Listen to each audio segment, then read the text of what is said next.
Hi everyone, math tips के online coaching platform पर आप सबका स्वागत है।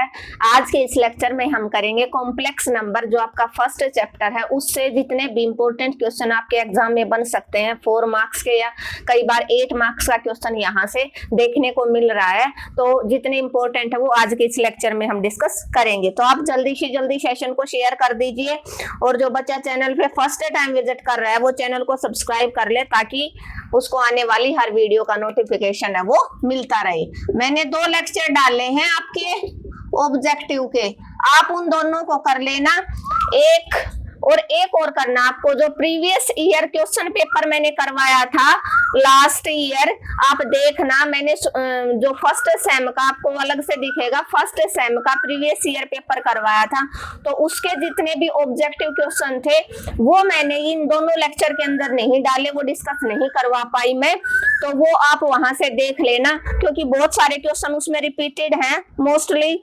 जैसे उसने बोला, फर्स्ट क्वेश्चन था जैसे z इज इक्वल टू 3, इसका कॉन्जुगेट पूछ रखा है, तो z is equal to 3 means z is equal to 3 plus 0 iota. इसका कॉन्जुगेट क्या रहेगा? 3 ही रहेगा। तो ये क्वेश्चन तो ये था।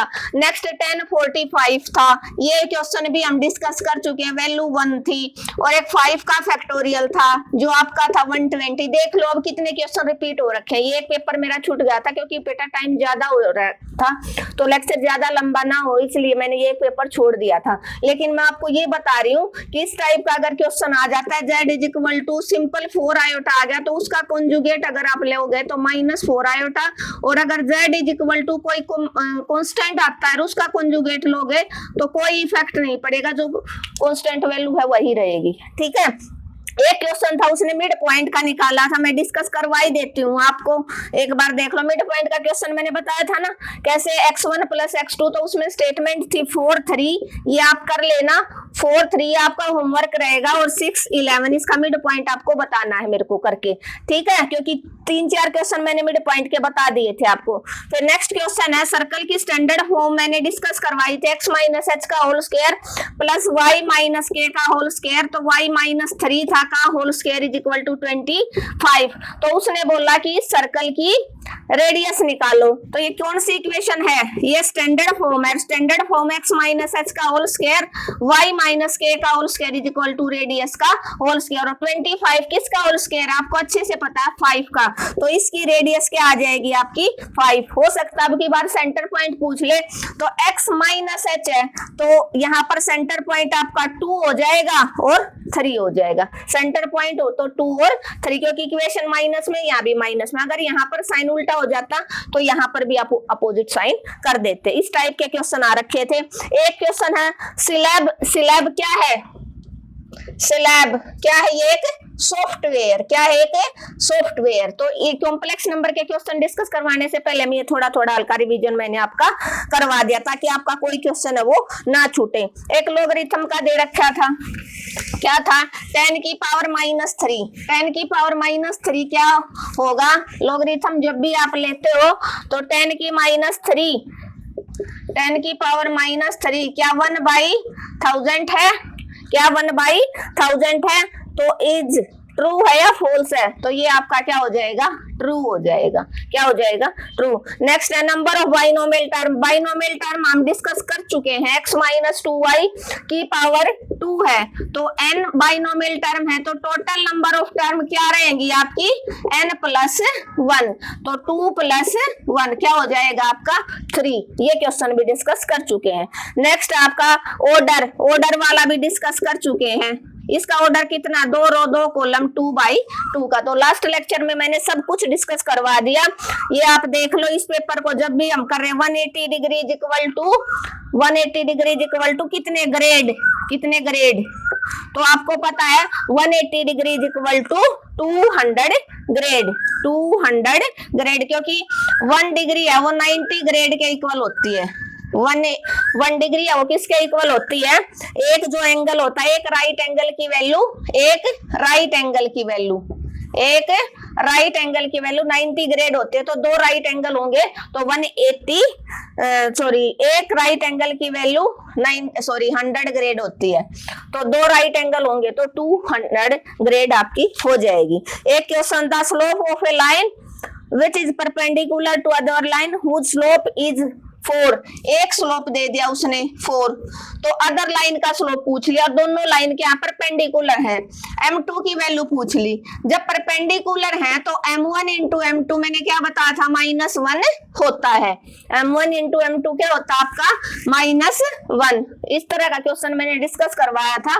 तो m1 की वैल्यू, अगर m1 की वैल्यू 4 है तो m2 की वैल्यू क्या हो जाएगी आपकी, -1/4। देख लो अब रिपीट हो रहा है, हर क्वेश्चन रिपीटेशन है।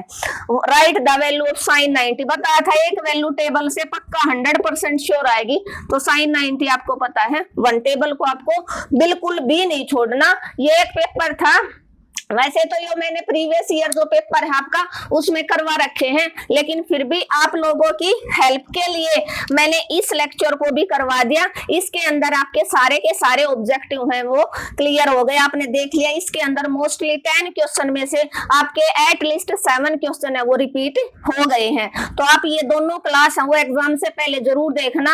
ये जो पहले 2 क्लास मैंने डाल दी थी, एक ये आज वाली क्लास है, यहाँ से आपका 10 नंबर है वो फर्स्ट ईयर के स्टूडेंट का क्लियर हो जाएगा। क्लियर है, होपफुली आप सबको समझ में आ गया होगा।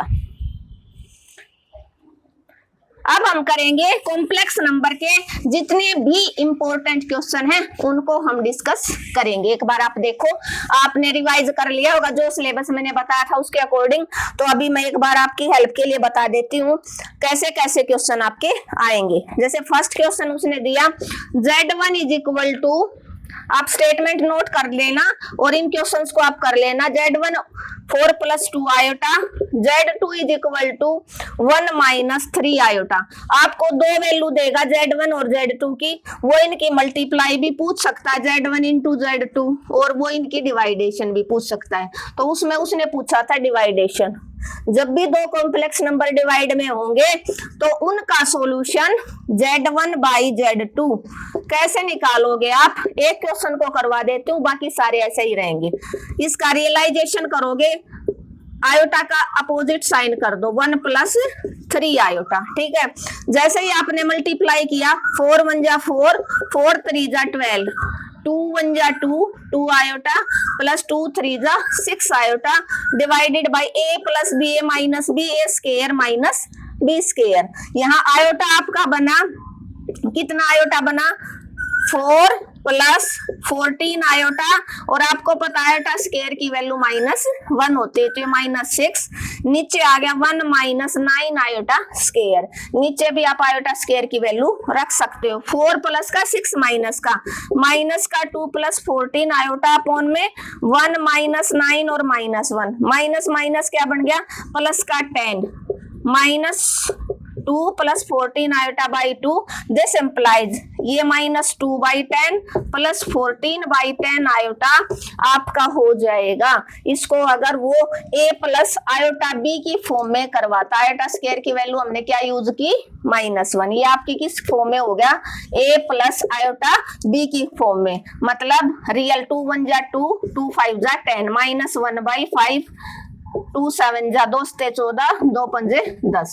ये आपका a + आयोटा b की फॉर्म में आपका कोई भी कॉम्प्लेक्स नंबर है तो आप ऐसे करोगे। और 100% श्योरिटी देती हूँ मैं, एक क्वेश्चन ये वाला क्वेश्चन ये 4 मार्क्स का आया था, और एक बार ऐसा ही क्वेश्चन 8 मार्क्स का आ गया। क्या लगा, कुछ भी नहीं, Z1/Z2 करना, नीचे वाले का आपको रियलाइजेशन बोलते हैं इसको, जो 10th में आप रैशनलाइजेशन बोलते थे ना, रियलाइजेशन आपने कर दिया, ऊपर वालों की मल्टीप्लाई कर दिया, आयोटा स्क्वायर की जगह -1 यूज कर दिया, a + b a - b² - b square, और आप ऐसे करोगे।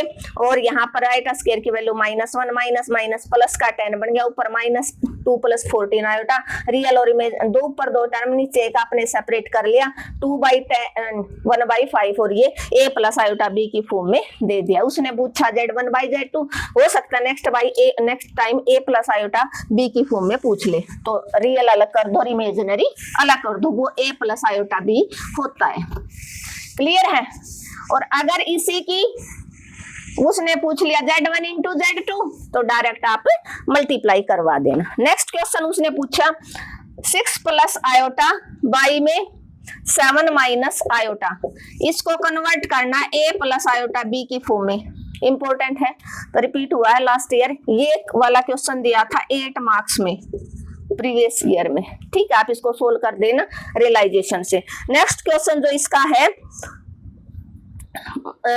इसी का, अगर वो जो लास्ट वाला क्वेश्चन था Z1 इंटू Z2 बोल रही थी ना, अगर पूछ ले तो Z1 की वैल्यू थी 4 + 2 आयोटा और Z2 की वैल्यू आपकी क्या थी 1 - 3 आयोटा। तो इनकी अगर मल्टीप्लाई पूछे डायरेक्ट Z1 इंटू Z2 तो आप क्या करोगे 4 की +2 आयोटा की 1 - 3 आयोटा के साथ। 4 × 1 = 4, 4 × 3 = 12, 2 × 1 = 2, 2 आयोटा -6 आयोटा स्क्वायर।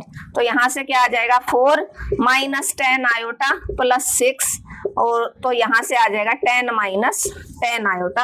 अगर मल्टीप्लाई पूछे तो आप ऐसे कर देंगे आपको। ठीक है, नेक्स्ट जो इसका क्वेश्चन आएगा तो एक क्वेश्चन है या तो Z1 इंटू Z2 पूछेगा या Z1/Z2 या A + आयोटा B की फॉर्म में। ये तीनों के तीनों जो क्वेश्चन है ये लास्ट ईयर में आए थे। तो आपको किसी भी कॉम्प्लेक्स नंबर को A + आयोटा B की फॉर्म में कन्वर्ट करना आना चाहिए। 3 क्वेश्चन हो चुके हैं। क्वेश्चन नेक्स्ट क्वेश्चन है 8 + 6 आयोटा, ये आया था एग्जाम में। Z = इसका मॉडुलस क्या पूछ लिया उसने, मॉडुलस पक्का पूछेगा। अगर A + आयोटा B का क्वेश्चन नहीं पूछेगा तो ये मॉडुलस और आर्गुमेंट ये पूछेगा, या इसको एम्पलीट्यूड भी बोल देते हैं, क्या आर्गुमेंट या एम्पलीट्यूड। तो आपको पजल नहीं होना, दोनों एक है। एम्पलीट्यूड मींस थीटा और मॉडुलस मींस आर। आर की वैल्यू क्या होती है √, रियल पार्ट का होल स्क्वायर प्लस इमेजिनरी का होल स्क्वायर। 8 × 8 = 64, ये 36, कितना आ गया 100। आर की वैल्यू कितनी आ गई, R = क्या आ जाएगा आपका मोड R = 10, क्या आ जाएगा 10। हर क्वेश्चन को आपको ऐसे ही, अगर आपको एम्पलीट्यूड tan थीटा निकालना है तो आपको एक ही फॉर्मूला बनाना y/x। ये x + आयोटा y होता है। Z = ये वैल्यू x की, ये y की। तो tan theta = y/x 6/8, 2 × 3 = 2, 4 = tan theta = आपका आ गया 3/4। तो थीटा की वैल्यू इनवर्स हो जाएगा उधर, tan इनवर्स 3/4, tan इनवर्स 3/4। अगर टेबल से वैल्यू नहीं आती, टेबल में वैल्यू है 0, 1, √3, 1/√3। अगर इनके अलावा इन्फिनिटी, इनके अलावा अगर वैल्यू आते हैं तो डायरेक्ट थीटा को इधर रख लेना, tan को उधर भेज देना, tan इनवर्स, या दोनों तरफ आपने इनवर्स फंक्शन अप्लाई कर लिया। कोई भी क्वेश्चन दे दे आप एम्पलीट्यूड ऐसे निकालोगे। और आप क्या करोगे एग्जाम्पल नंबर 14, इसी के साथ इस टाइप के जितने क्वेश्चन है मैंने बताया था, एग्जाम्पल 14 और क्वेश्चन नंबर 6 वेरी इंपॉर्टेंट है एग्जाम के लिए 4 मार्क्स का, जिसमें एम्पलीट्यूड और आर्गुमेंट करवा रखे हैं। ठीक है, और थीटा कहाँ लाई करेगा कहाँ नहीं करेगा वो आपको इंट्रोडक्शन का जो लेक्चर है ना वो देख लेना वहां से, कि कहाँ पर ये जो tan वाला है कि पॉजिटिव होगा नेगेटिव होगा, तो आपको समझ में आ जाएगा। अभी इतना टाइम नहीं है कि मैं वो भी समझाने आपको बैठ जाऊं। ठीक है, तो ये आपको क्लियर हो गया। नेक्स्ट क्वेश्चन पूछा उसने, क्या पूछा Z = 5 + 5 आयोटा, क्या 5 + 5 आयोटा। इसका उसने पूछ लिया एम्पलीट्यूड निकालो।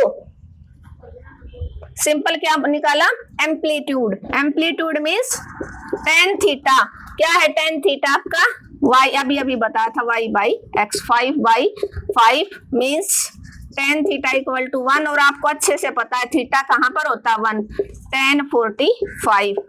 तो थीटा की वैल्यू आपका एम्पलीट्यूड 45 डिग्री हो गया। ठीक है, क्लियर है। नेक्स्ट के जो क्वेश्चन है पोलर फॉर्म में पूछ लेता है, इसी क्वेश्चन को पोलर फॉर्म में। ये क्वेश्चन आप सारे नोट कर लेना।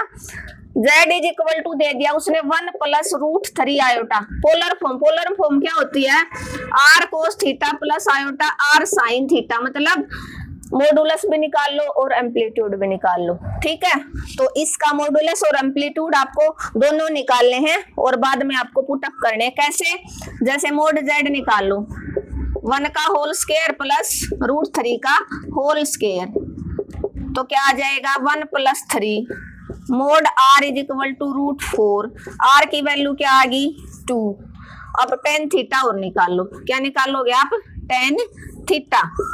तो tan थीटा क्या हो जाएगा, अभी फॉर्मूला बताया था y/x। तो tan थीटा y की वैल्यू आपकी √3, x की 1, और tan में आपको पता है √3 कहाँ होता है 60 पे, कहाँ पर 60 पे, और 60 को आपको π/3 बोलते हो। 180 को 3 से डिवाइड करवाओगे 180/3 आ गया ना 60 डिग्री। तो यहाँ पर tan से tan कैंसिल, थीटा आपका आ गया π/3।